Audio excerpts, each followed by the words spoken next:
Good evening. This is Mae Brussell. The title of this program is World Watchers, a 1-hour analysis of the news. It's broadcast number 731, December the 9th, 1985. Yesterday was the 5th anniversary since the murder of John Lennon. A group of people met in New York City at Central Park, and they remembered the anniversary of his murder around a mosaic that was made in Italy with the word imagine made into the stone and set into the park. Imagine is the title of a song of John Lennon's. I think that it's significant that it be placed there, and it's a very beautiful thing because society cannot live without its dreams.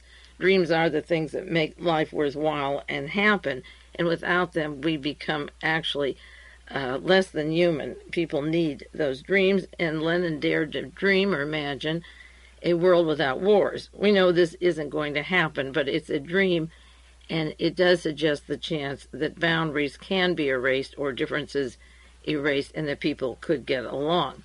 Whether you wipe out entire towns like Nagasaki or Hiroshima, or you put a single bullet into one individual, the pain is just as great, and sometimes it brings a tear to think about the single bullet as much as the expansion of the large nuclear movement. We certainly have lost some of the best and brightest people in the United States, silenced by the single bullet.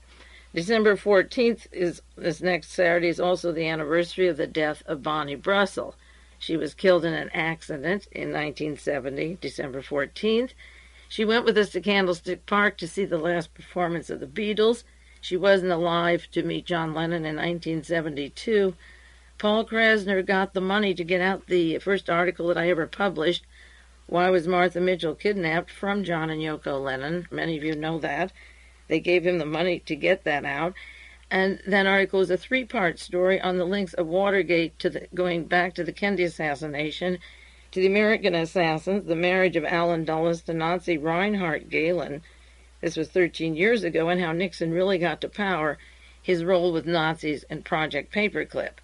Bernard Fensterwald, who I'm going to refer to later on this broadcast, who heads a committee in Washington and is a CIA attorney. He represents currently Marianne Paisley, whose husband had a role in the Soviet Union relationship with Lee and Marina Oswald as spies of Navy intelligence.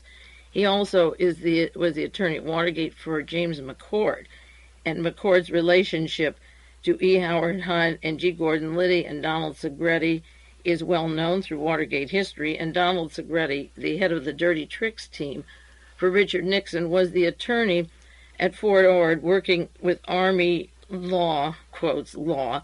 At Fort Ord, the accident where Bonnie was killed took place just several miles outside of Fort Ord, and it involved a soldier from Fort Ord who left immediately for Salt Lake City, and of course has never been sought, or he never came back.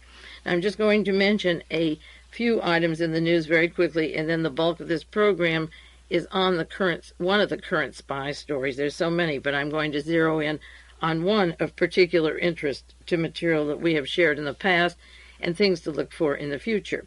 First, I just want to mention the swine flu stories that came out in the news this week. A professor from Stanford University got, through Freedom of Information, details on the swine flu shots, because here was a situation where millions of people in America were told that they needed these shots. 45 million people received the vaccine.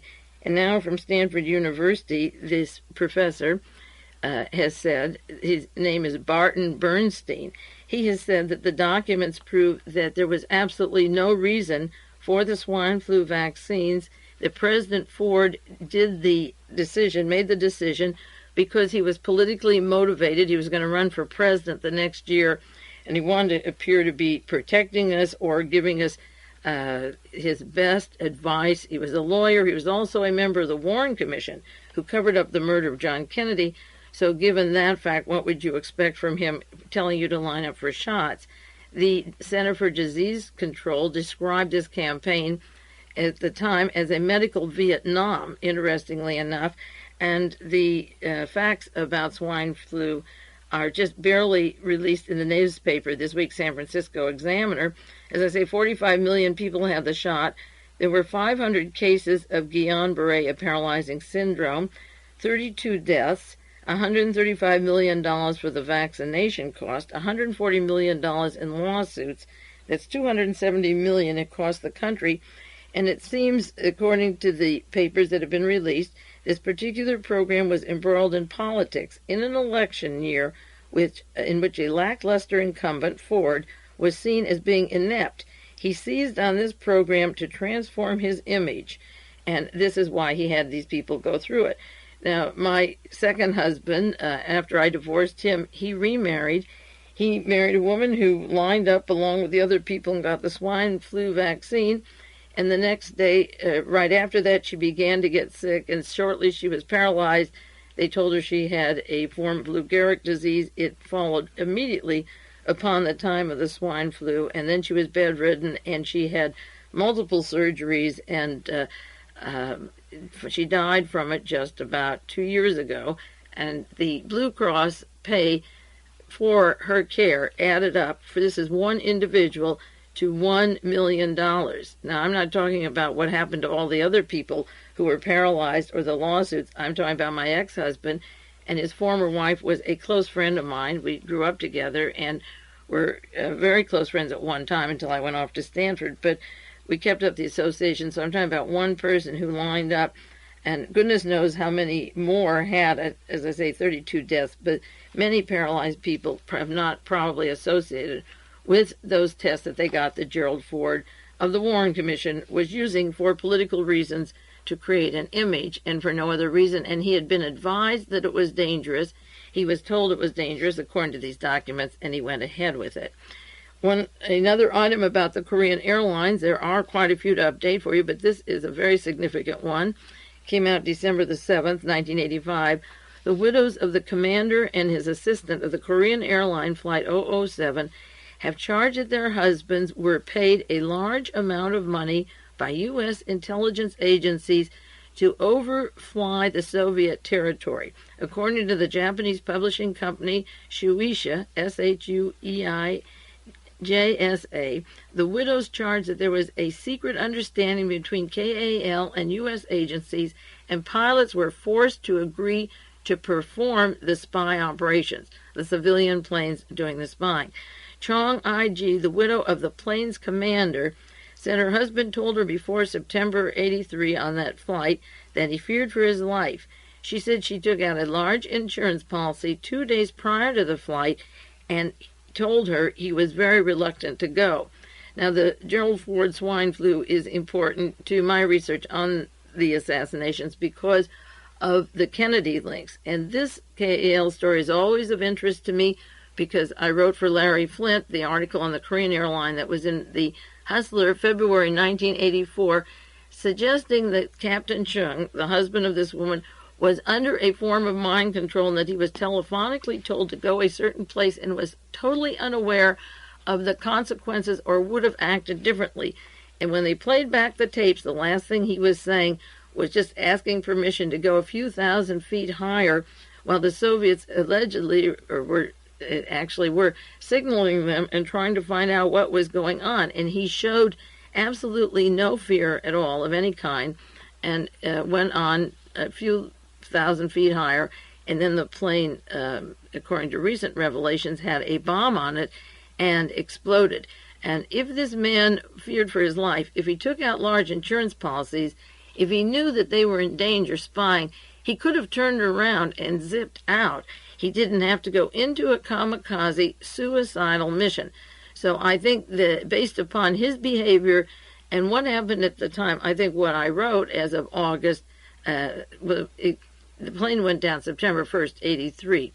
And I finished the article by November 83, and then it was in the Hustler February 84. It took 2 months for the legal department to check out every word that I had in the article, and then they proceeded to publish the entire thing as is.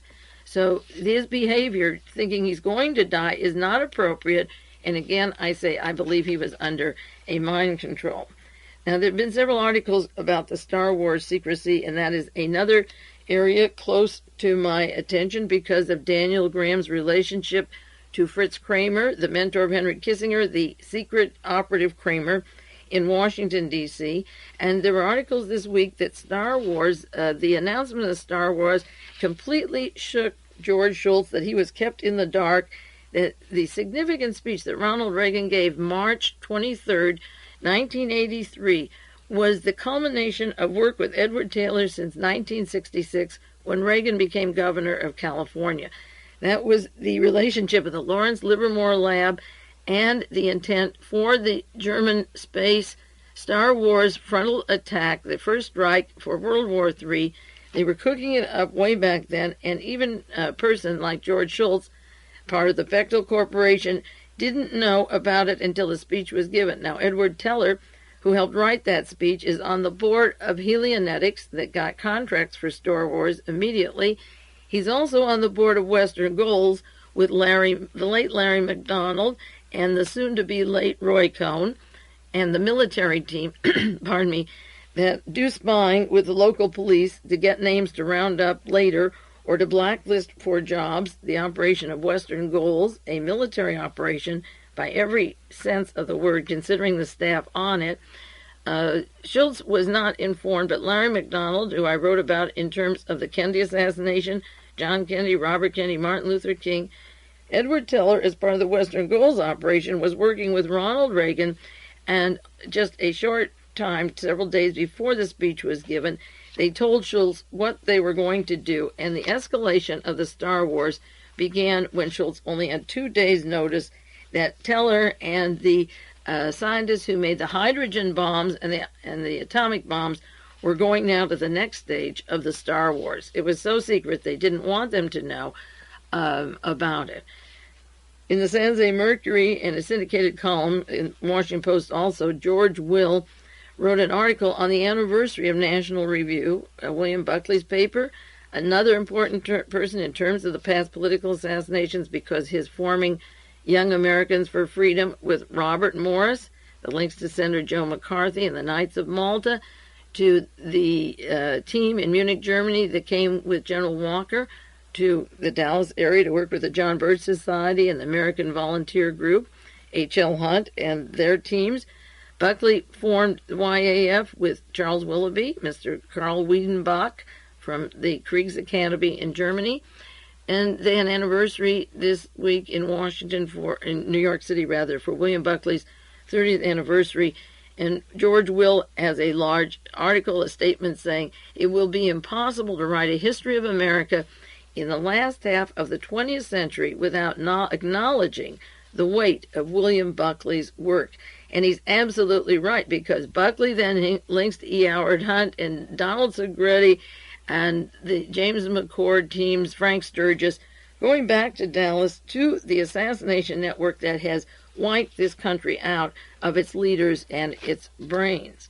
Now, there's a lot of controversy going on in Washington of the switch of the chief advisor of the National Security Council, and I even heard a discussion on CNN, it was, on the strangeness of the appointment, because the Constitution never provided for a pecking order of the National Security Council, and that's one of the things that I have hammered away at for the last years, because it was set up to negate what Congress thinks or wants, and the balance of power is tilted to the very people from Nazi Germany who helped set up the National Security Council, Reinhard Gehlen, and the German officials working with our American team to make a provision that foreign policy be removed from those natives from the 50 states and be put in the hands of people like Mr. Brzezinski and Henry Kissinger, or admirals, and Admiral Bobby Inman, and now Admiral Pondexter. Now, Robert McFarland doesn't fade away. McFarland was a protege of Henry Kissinger, and now he's going to belong to the staff of Kissinger Associates, and they, along with Alexander Haig, will try to push Haig's presidential nomination I mentioned last week. But there is a lot of power, if only from blackmail, from McFarland, Kissinger, and Haig to keep a good, healthy argument going on in Washington and overseas, because the Kissinger Associates, through Peter Drucker and Fritz Kramer, is as powerful as any single nation, and they wield the influence of the multinational corporations in ways beyond which you can imagine. So they represent the business end as against the Congress and the American people as individuals seeing their factories go overseas or the factories closing, and the choice, the multinationals deciding who will get money from the International Monetary Fund, and the businesses become bigger than the countries. That was the theme of Patty Chayefsky, the late Patty Chayefsky, who died, and stated that in the movie Network about the corporations. There are no countries. There's Dow Chemical and Exxon and so forth, and ITT. There are not nations anymore. The big boss is telling the radio announcer there are simply corporations. So Kissinger Associates and Bud McFarlane and Alexander Haig and Fritz Kramer and Peter Drucker can merge these huge corporations just as if they were their personal clients. The countries become their clients. That ad I talked about regarding Peter Drucker's book says he's an advisor to nations. When Mr. Neves, Tancredo Neves, was murdered in Brazil on the eve of a new democracy, Kissinger Associates moves in to take over as their client, the country of Brazil, who's been under a military dictatorship for years, and then Kissinger steps in to, in quotes, advise them and to watch their activities, their banking scandals, and their drug traffic scandals. Now, I haven't updated the story of Agca. There's very little news coming out of Rome. There are a few articles. Ever since Agca said on the stand that the people behind his cooked-up story were from Henry Kissinger and National Security and White House, there's been a blackout on the news on Agca. There was a small item just this last week. A convicted Italian racketeer told the court last week that the Italy's intelligence agency, and this is very important for references I'm going to make later, SISMI, they worked with leaders of organized crime, which is the drug connections. Those are the important Mafia drug connections. And they prompted Agca, who's a Turkish fascist, to implicate Bulgaria in the plot to assassinate the Pope. GIOVANNI PANDICO, P-A-N-D-I-C-O, told the court that he personally attended meetings in the Italian jail between General Pietro Musumeci, M-U-S-U-M-E-C-I, Musumeci, the former deputy chief of military intelligence, and he is the link to the Masonic Lodge, to Alexander Haig, to Francisco Pazienza, to Michael Ledeen, and I'll be mentioning more about him. He's the former chief of the military intelligence, met with Agca. He and other intelligence chiefs were convicted earlier this year of subverting the agency for illegal purposes. That's the P2 scandal and the arms and drugs traffic scandal that they're embroiled in. Pandico said the goal of their effort was to persuade Agca to accuse the Bulgarians and then, of course, in turn to accuse the KGB that the assassination attempt would be placed upon the Russians on trying to kill the Antichrist. The Russian Antichrist would kill the Pope, the good Polish Pope, the Auschwitz Pope, who worked for I.G. Farben during World War II at Auschwitz. That saint of a Pope would be shot or, in quote, sacrificed, and the nasty Russians would be responsible. We had that Cold War strategy going continuously in the past few years. The KGB lie about the attempts to shoot the Pope, and also the story that the Korean airline was innocently a passenger airplane shot down by the bad Russians, and goodness knows there was a lot of media coverage on the bad Russians. Now I'm going on to the one spy story for the remaining of the program, and maybe next week because I can't cover it all in 1 week, and it's one continuous pattern, and I want to take it slowly with you and carefully. I'm going to ask you to learn some more new names, to think of some new ideas. Just as I work together my Watergate story or my SLA story and the KAL, I've put a lot of time into this. So sit back and concentrate. I hope you're taping it. If not, you can get a tape and follow it up later because it's very important. There have been a lot of spy stories, and I haven't mentioned any on World Watchers. Several I will in the future, but there is one now of tremendous interest that we have to follow at this time. There's a literal panic that's begun regarding Jonathan J. Pollard. Pollard attended Stanford University and went into intelligence. He was in Israel and offered Israeli service for spying for them, then was part of the American intelligence system.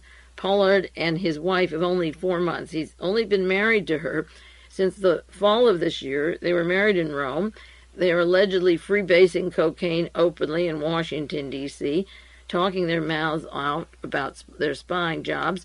They both got arrested November 21st after leaving the Israeli agency. Now, according to the accounts, Pollard wasn't part of a larger espionage team. He's described as a one-man and his wife, a man and woman team, although she's only been married to him, as I say, for 4 months. And he's been working, allegedly, with one man in Israel by the name of Rafael Eitan, Rafael Eltan, and you're going to hear a lot about him. It's a connection of Pollard, allegedly the loner Navy intelligence spy, and Eitan, the alleged loner Israeli spy, that makes this story of utmost importance. And I'll tell you why. The newspaper this morning, the San Francisco Chronicle, December the 9th, taken from the Washington Post, explains the anxiety, or hints to the anxiety about this case. It's titled, Ex-Israeli Envoy in Washington to Confer on Spy Investigation. Israeli Cabinet Minister Moshe Aaron, the former ambassador to the United States, returned to Israel yesterday from an unpublicized visit to Washington to question U.S. officials about the case of Pollard. Aaron, a minister without portfolio, met last night with Prime Minister Shimon Peres, Foreign Minister Yitzhak Shamir, Defense Minister Yitzhak Rabin, to discuss their case against Pollard, a former civilian intelligence analyst for the U.S. Navy. Official sources said the purpose of Aaron's trip, and these are the top bosses of Israel, this is not a minor matter, the purpose was to establish the limits of interviews that a team that the U.S. Justice Department will conduct. They're setting the limits of the interviews, interestingly enough, that they will conduct this week with 2 Israeli diplomats who also left this country. They're from the embassy and went back to Israel. And their contacts with Rafael Eitan, the same man I mentioned before, a former advisor on counterterrorism to Mr. Peres and former Prime Minister Menachem Begin. Eitan, a former operations chief of Israel's external intelligence service, the Mossad, was the senior Israeli official involved in recruiting Pollard and continuing his alleged espionage activities. Trade Minister Ariel Sharon, Elton's close political ally and former supervisor in the Prime Minister's Office of National Security in the 70s, is understood to have indicated to Peres that he will not oppose dismantling the offices headed by Eitan that operated under the cover of a technical data gathering office called Science Liaison Bureau. The U.S. investigating team is headed by State Department legal advisor Abraham Sofer. They are also sending Joseph D. Gernova, U.S. Attorney for the District of Columbia, Deputy Assistant Attorney General Mark Richard, John Martin, in charge of espionage. They're all going to Israel. In addition to Eitan, E-I-T-A-N, the U.S. investigators will question the 2 diplomats, as I say, who left. They also are questioning whether Pollard sold documents to Pakistan, which he said he did. All of the fuss has been about Israel, not Zia, the dope dealer, the head dope dealer from Pakistan. And also they're wondering about East Germany, a country has not been mentioned that he is giving documents to, but the East Germans would be the Reinhard Gehlen people inside Germany who are giving the Soviet Union a hard time all of the time. There are a lot of Nazis, former Nazis, right-wing people, and I'm talking about the most right-wing element of the Israeli government, nothing else but. Now, to get to Pollard and his co-partner in Israel, I just want to update a few stories about Josef Mengele, because this case links directly to the whole Mengele fiasco that's been taking place and the hot potato that these people are going to have to deal with. Ever since the Banco Ambrosiano collapse with Roberta Calvi hanging in London of June 82, the powers that be have been really scrambling around. And in the fall of 82, DeLorean was arrested. In January of 83, Klaus Barbie was arrested, and I had on the air from that time, the past 2 years, the links of Barbie and DeLorean to money in Josef Mengele's bank account. And I'm following Mengele every week with you, as many stories as there are, because it is very important to the shuffling of these various people and links to the Pollard case, and also to this Ernest Keiser that I've been talking about, particularly 2 weeks ago, that I have to update more with you. Now, in the San Francisco Chronicle, Monterey Herald syndicated Jack Anderson, November 19th, he has a small item, tantalizing evidence. Those who still don't believe that Josef Mengele drowned and was buried in 79 have evidence to prove that the remains exhumed were a hoax, but it's a very, very big if. The evidence is a wartime electrocardiogram and EKG of Mengele. Though an EKG can be as good as a fingerprint by identifying a living person through their heart rhythms, it's no good on dead people or bones. But the EKG could prove that someone living today is really Mengele if it matched the EKG that was dated. The one after 1979 would match the one that they have earlier. So he's saying that there is evidence around in case he's available or even found dead. It wouldn't help then, but if he were ever found alive. Now, to Jack Anderson's credit, he is probably one of the few people keeping this story in the news. The Los Angeles Herald-Examiner, November 17th, had a story, ex-president backed by military becomes the mayor of São Paulo in Brazil.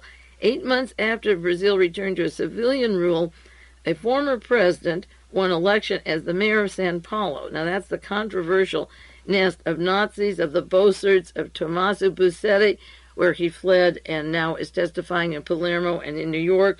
Buscetta has direct links through the Merrill Lynch Bank and E.F. Hutton to George Bush's brother-in-law, Scott Pierce, and also to the chief of staff, Donald Reagan, through Merrill Lynch.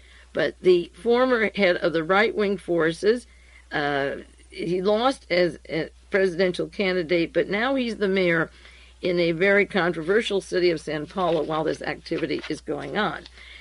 The Houston Post had a story on Mengele. It updates what I read to you about the group in Terre Haute, Indiana, that met, who do not believe that Mengele is dead, and they have 6 points that they brought out their meeting that were repeated in the Houston Post.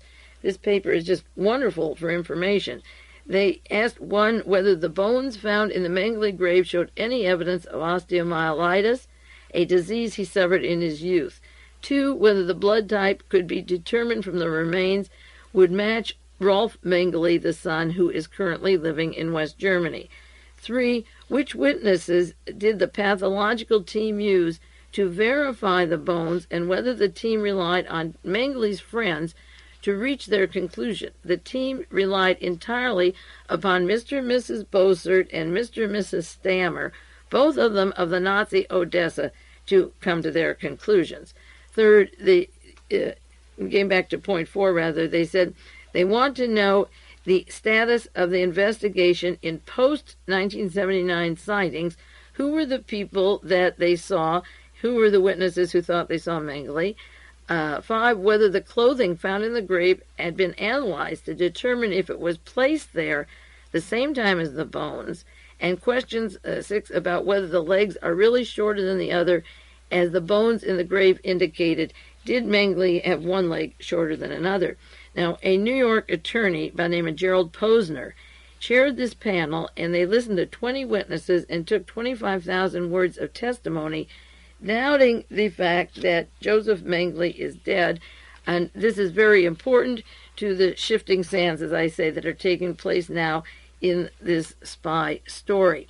Jack Anderson, in his newsletter, November 85, says, despite the near certainty expressed by officials that the skeletal remains in Brazil were those of Dr. Josef Mengele, I predict the search for the infamous war criminal will continue. Forensic experts who announce with such certitude that the bones were Mengele's have taken an unusually long time to prepare their final report on the investigation. Meanwhile, West German prosecutor Hans Eberhard Klein told me he still hasn't closed his investigation. One question he wants resolved in the medical mystery, Why was there no evidence of bone disease that Mengele was known to have had as a child? Why didn't the scientists check it out? Did they or didn't they? Klein has asked the scientists to go back and check that out. We'll take a 1-minute break and then go on from Mengele to some more stories, the spy story, the Israeli story, and where they come together. That is the big story in the news today.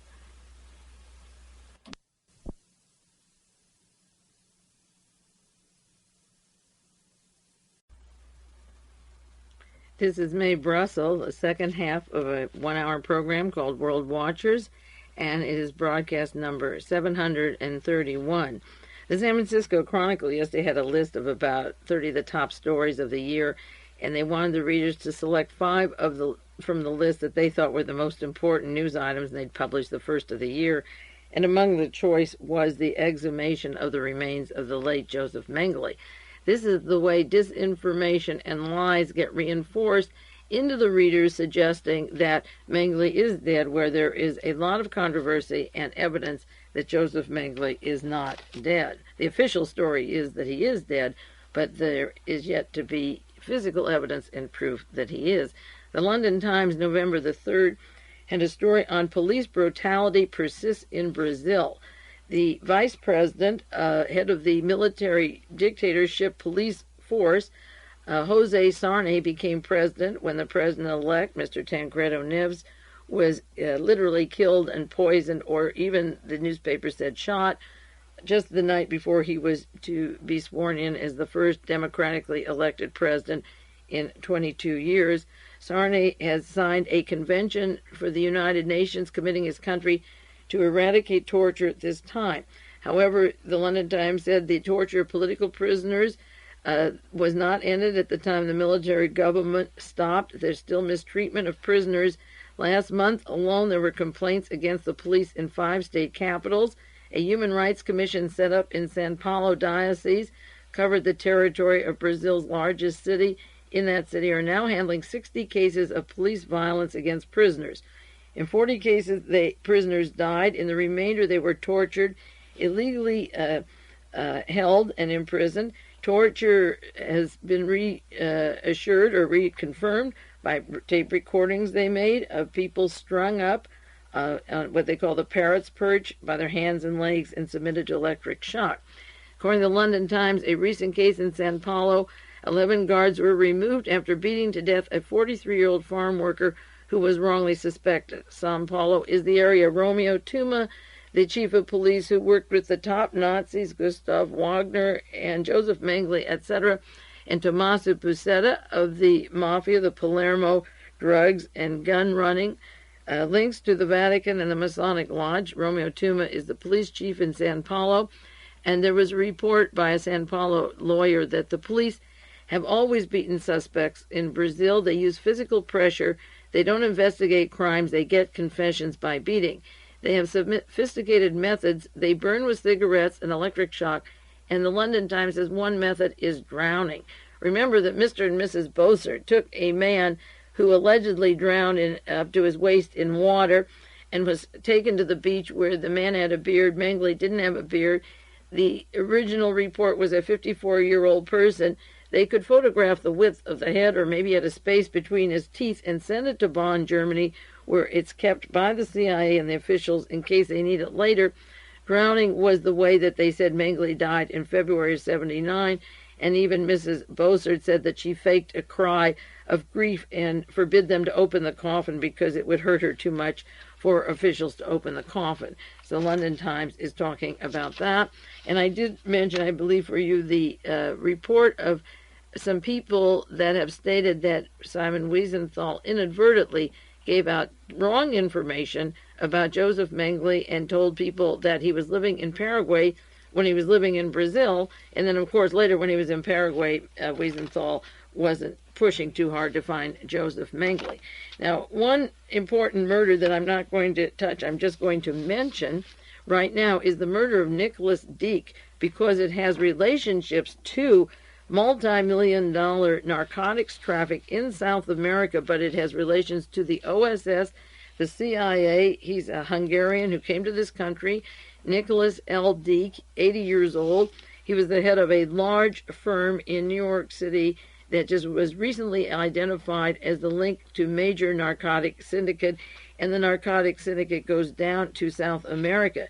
It was described in 1981 federal report as the largest cocaine trafficker in America. And as I say, those links, his outlets were in the United States and South America, and being in the OSS and the CIA, and he was part of the Lockheed scandal, paying off people for the intelligence community. Through the Lockheed scandals, he had to have a finger in the Bolivia cocaine, the Klaus Barbie, the Josef Mengele, the Paraguay, the Brazilian, Tomasi Buscetta. He had to have a finger in all of these activities, and he's linked to banks, his banks in Zurich and Vienna and Cayman Islands, Catskills in New York, and so forth. I'm not going to do much on him now, but I will very shortly. The important thing is that a woman named Lois Lang is the woman who killed him. She's the daughter of a university president. She was an outstanding student and well-known. She taught at the University of California in Santa Barbara. She was very good at tennis and athletics. And one day, all of her clothing and effects were on the beach, and she disappeared. And when she reappeared, there was this total mind control job, and she was a walking zombie. But I have one article, the newspaper account from the Oregonian, that she walked around with $800 and $900 at a time and an unlimited ticket for traveling on Greyhound buses. This is similar to John Hinckley, who traveled around the country and then ended up with his picture in front of the White House and then in front of the Hilton Hotel, where he shot the president, not separated from Alexander Haig and the same P2 Masonic Lodge group that connect to Nicholas DEAK in South America. And Mark David Chapman did a lot of not only Greyhound, but trip around the world and ocean traveling and plane traveling before he ended up in front of the Dakota Department, where he shot John Lennon. Lois Lang is accused of killing Mr. DEAK and his secretary. It is a operation that involves the CIA, Lockheed, OSS, going back, William Casey's pal, works closely with Casey, was acknowledged by Casey in speeches just last year, and wiping out of a man who knows the secrets, the money secrets in South America, the spy secrets, the Nazi secrets. He's from Hungary. The Stammers, who housed Mengele, the first people, coincidentally, were from Hungary. And so I'll go back to his murder later, but I will run out of time before I even start the spy story. One final thing before the spy story is the Houston Post, November 17th, had a story on the Nazi files that are stored in West Berlin. There's 30 million records kept in one house. 11 million members of the Nazi Party, many of them alive today, are kept and recorded so they know who are the good guys and bad guys and can use them for jobs or trust later, I suppose. The Berlin Documentation Center is controlled, allegedly, and how can you believe that if it's in Berlin, by American authorities. If the Americans are like William Donovan and William Casey and Alan Dulles, who worked with Reinhard Gehlen and the top in Nazi intelligence, what difference if they're Americans?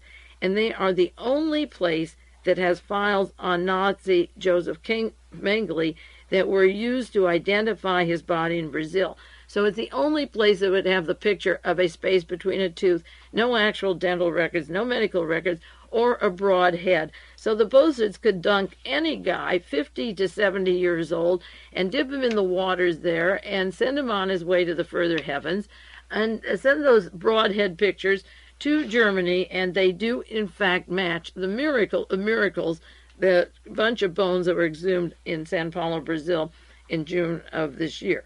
Now, to go on to the spy story. It is late, and as I say, that's a long introduction, but it has to be done because I want to show that the Mengele story, as much as possible, is far from over. Now, several weeks ago on broadcast 729, I talked about Ernest Keiser, a German who worked with the Wehrmacht, who came to the United States, worked with our country, brought in Edwin Wilson. He worked for the National Security Council. He worked for Henry Kissinger, Task Force 157. He worked for the FBI and the CIA and Navy intelligence, 21 intelligence groups as part of also an assassination team. He delivered the men who were tried to kill William Taub at the time of Watergate. And I was talking about Ernest Keiser. If you don't have that broadcast, These tapes are available. If you can't afford the tapes, send a self-addressed stamped envelope and tell me inside of it that you want the information on Keiser.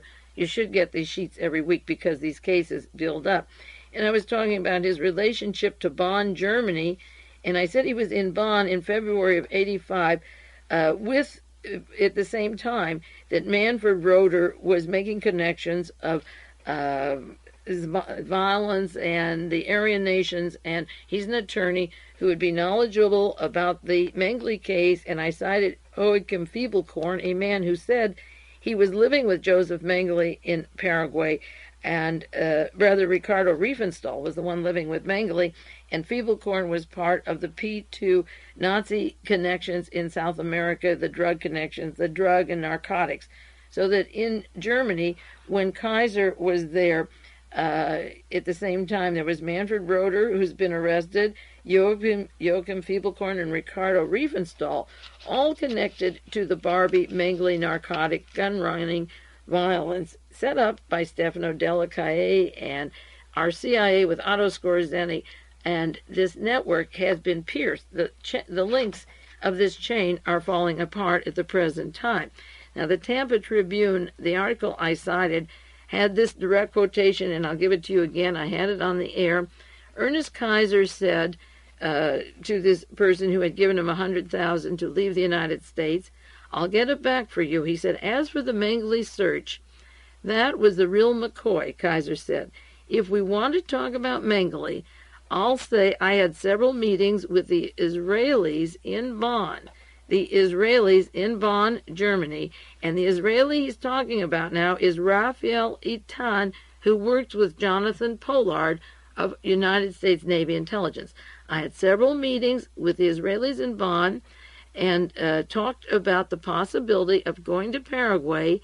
This is in February of '79. It was revealed in May of '79 in a court trial, and looking for him. I had several other leads, like maybe 1,000 others, but I had them. And so in order to make some money, Ernest Keiser could go for that Mengele reward, and he had leads, and he was working in Bonn, Germany, with people, with the Israelis in Bonn, Germany. Now, the Washington Post this past week, November the 30th, has a story, "Legendary Israeli spy is key figure. Former terrorism advisor helped abduct Adolf Eichmann."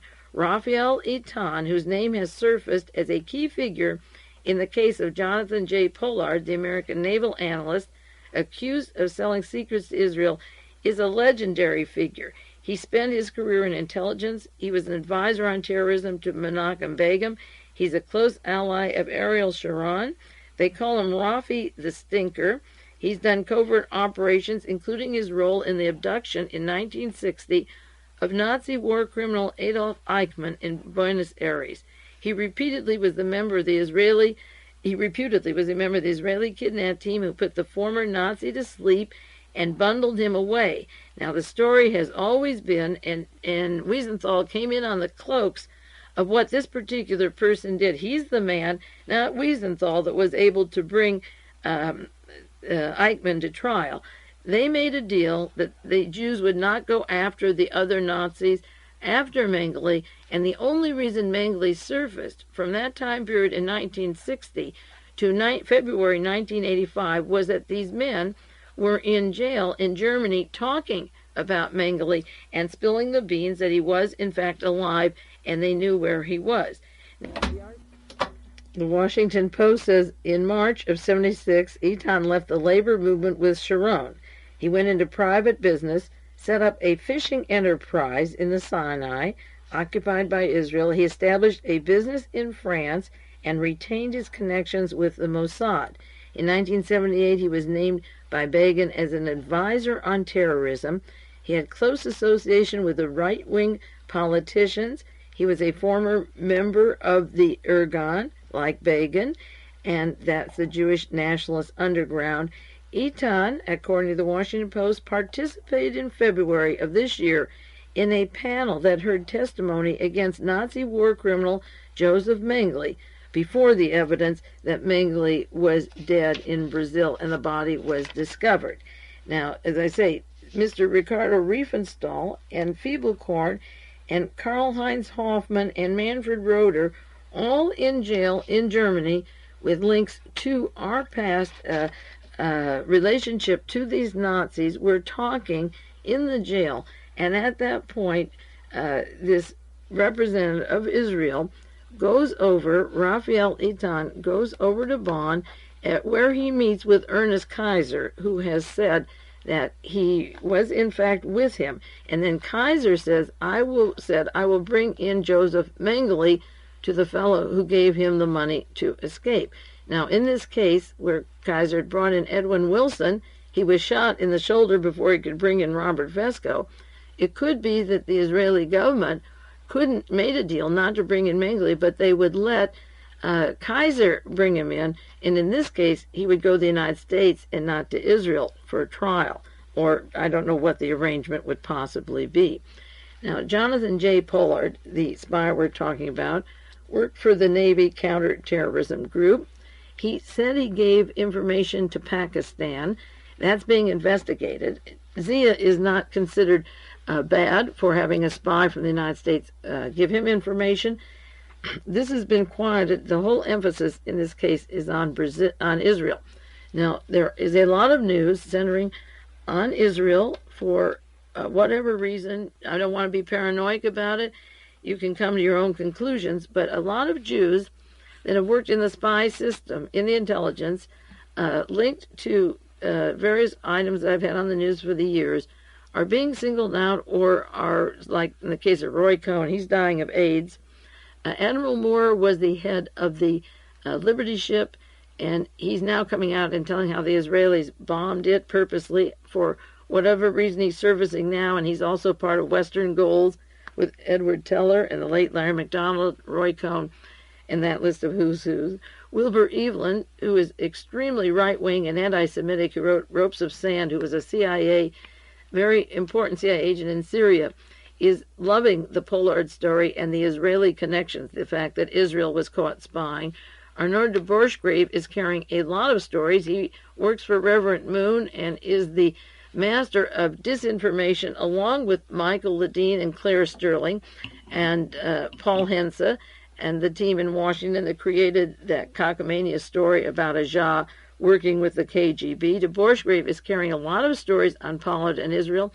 And Henry Crown, a Jew, one of the heads of General Dynamics, seemed to be singled out in all three newspapers that are important: the Wall Street Journal, the New York Times, and the Washington Post, as possibly losing his security clearance, where other people are reprimanded. And Crown, the Jew, is suggested as being some kind of a secret spy. And there seems to be a lot of narrowing down, in spite of these scandals, the Jewish element and the Israeli connections, as against any prosecution to Scott Pierce of E.F. Hutton or Mr. Donald Reagan of Merrill Lynch, with their connections to these exact drug dealers, gun runners, who are messing around in Sao Paulo, Brazil, and are part of the Mengele team. I mentioned Flavio Marx, the attorney, represents Mr. and Mrs. Bossert, who dunked that poor guy in the beach in February 1979. He represents Tomasi Buscetta and Gustav Wagner, the late Nazi who ran Treblinka. So there's a minimum of headlines about these people. You have to seek through books and small print to get it. But the Israeli story is very big. And Mr. Pollard says he took a trip to Pakistan, and he announced in the newspaper he offered himself for arrest. And he's been saying that the money that we sent, the United States, to Pakistan to fight the Soviet Union, has been diverted and is going to the Contras in Central America. That's one of the things he has said right off the bat as soon as he was arrested.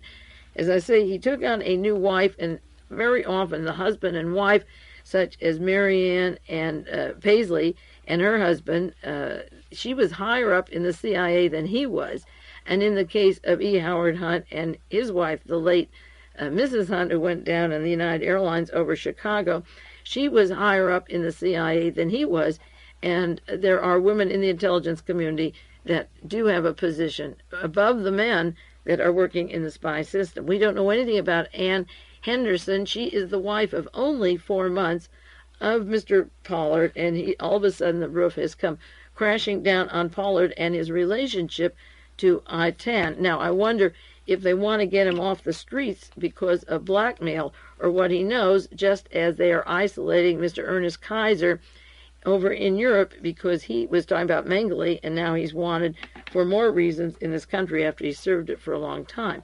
Also, Mr. de Borchgrave is running a long story. I'll cite you some quotations about the cocaine parties and the habits of the Pollards, which don't have much to do with the story. The real story has to do with Jonathan's relation to Rafael Eitan. Now, one of the not close friends, but associates of Jonathan Pollard was quoted in the newspapers this week. That's Jonathan Marshall. Jonathan Marshall was a friend of his at Stanford, but he had very little to offer on the story of Pollard except the fact that he knew him as an undergrad and that Pollard talked at the time about working for Israeli intelligence. But Jonathan Marshall's name is in the New York Times, November the 26th, was mentioned 6 times. Mr. Marshall said this, Mr. Marshall said that. Mr. Marshall knew him as a student at Stanford. Jonathan Marshall ran a magazine called Inquiry. Then he got out a newsletter called Parapolitics.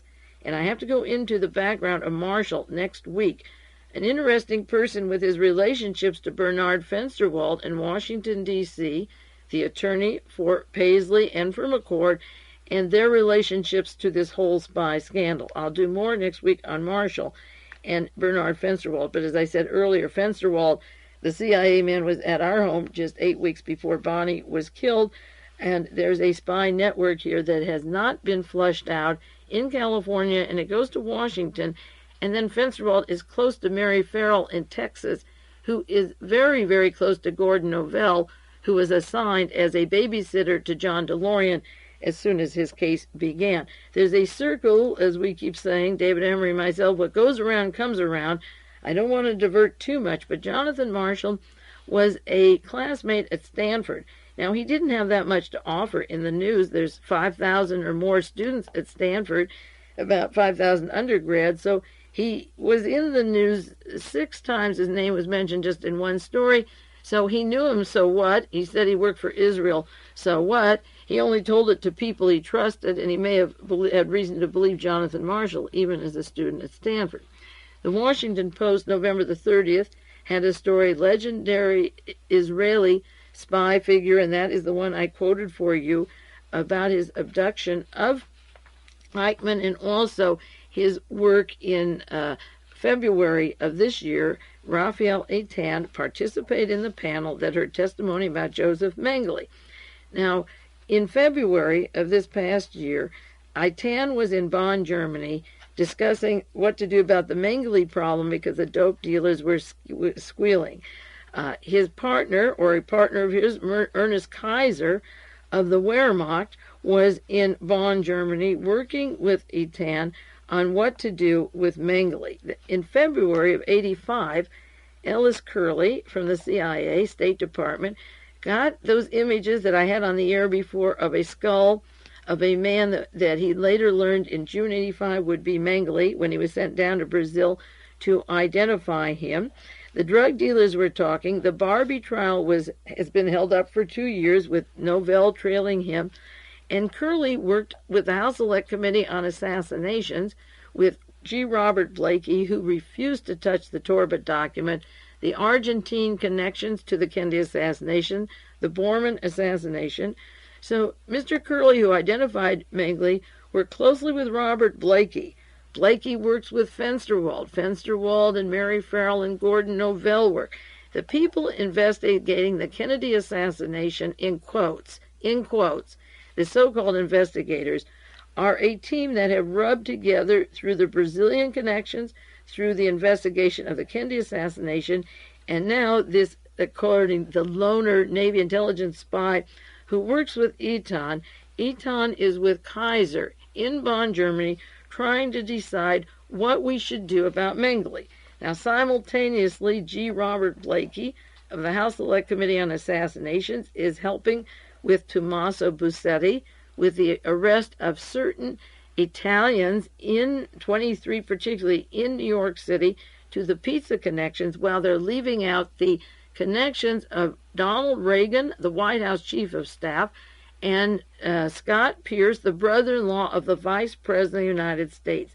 Blakey is helping the prosecution in New York City while the very people that they're discussing, Tomasi Buscetta, fled from Palermo, Italy, with the drug trials, the mass murders, and so forth. And many murders took place of judges. I gave you the figure, over 75 so far, and was secure in Sao Paulo, Brazil, and then came back and cut some kind of a deal of testifying against the others, which is what happens in these investigations. They keep the lid on the real story and cut their losses, and in G. Robert Blakey's case, the House Select Committee decided maybe the Mafia killed John Kennedy.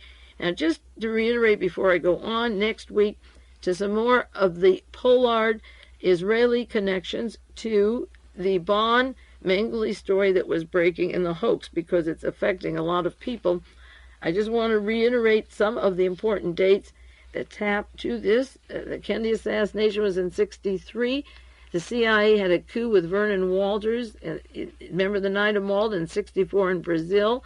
When Robert Kennedy was killed in 1968 and Nixon became president, Michael Sindona and David Kennedy, working with the Vatican, began the flood of narcotics into South America. Licio Gelli was swinging high in Italy. Roberta Calvi was head of the Banco Ambrosiano. The Masonic Lodge was working with former Nazis and the heads of Italian intelligence. The United States government, through Alexander Haig and NATO and so forth, were working with those people, and Steve Baum was flourishing in Milan to be exposed in 1982. Robert Keiser was working with all these teams at the time, and in 1979 the CIA had memos. They knew Mengele was involved in narcotics, traffic, and cocaine, and so forth. Now, what happened in November 82? The Steve Baum arrest took place in Palermo. The Milan Mafia was exposed. In Varese, Italy, actually was the town, the arms and guns running. And in February 85, a lot of things happened. I'll run through them quickly and leave these with you until next week. This is February 85 again. The Mengele cocaine traffic connections were oozing out by those defendants. Barbie's trial hasn't started. It's 2 years he's been in jail. Licio Gelli is down in South America with his cohorts and Reverend Moon's assistants down in South America. He fled Italy and got out. In February of 85, Tomasi Buscetta was 84 rather was sent back to Palermo, and he would begin testifying against certain people, but keeping the top ones from being caught. By September 85, Buscetta was a primary witness between two areas, the Palermo, Italy, and the United States, and this involved Robert Blakey, who covered up the past assassinations, the Permindex operations, and Buscetta is traveling between the two countries, keeping the lid on what is happening. One, Michael Sindona of the Vatican, the man who was the Grand Master of planning investments with the Mafia and the mob, is still, he's in Italy to stand trial there, so goodness knows what he'll say. And Licio Gelli has fled, as I say, to South America. And with Manfred Roeder, Ricardo Riefenstahl, Joachim Fiebelkorn, and Karl-Heinz Hoffmann, you have four men that are talking, and it requires that the head of the Israeli top intelligence go to Bonn, Germany with Ernest Keiser, and then at that point Keiser gets the idea that he can bring in Mengele. Keiser is meeting with Rafael Eitan, they called Rafi the Stinker. He's Israeli's counterintelligence team, and he's also part of the assassination teams, always the assassinations, the kidnapping, and the terrorism. And Rafael Eitan has his own counterintelligence agency group, and he's discussing the Mengele case with Keiser. And simultaneously, in November of 85, Jonathan Pollard is arrested, and it turns out that he's been working continuously with this particular Rafael Eitan in the United States and in Europe, and he's been to Pakistan and Monte Carlo. Now, February 45 is when Ralph Blumenthal called me. Don Fried was in touch with me via the Wiesenthal people, wanted to know what I knew about the drug connections of Mengele. That's when I mentioned Mr. Steinecker, putting the money of Klaus Barbie's narcotics into Mengele's account in Zurich. Blumenthal called me several times. He said, he came home from Germany, was working at the New York Times, still is, said, you're on the right track.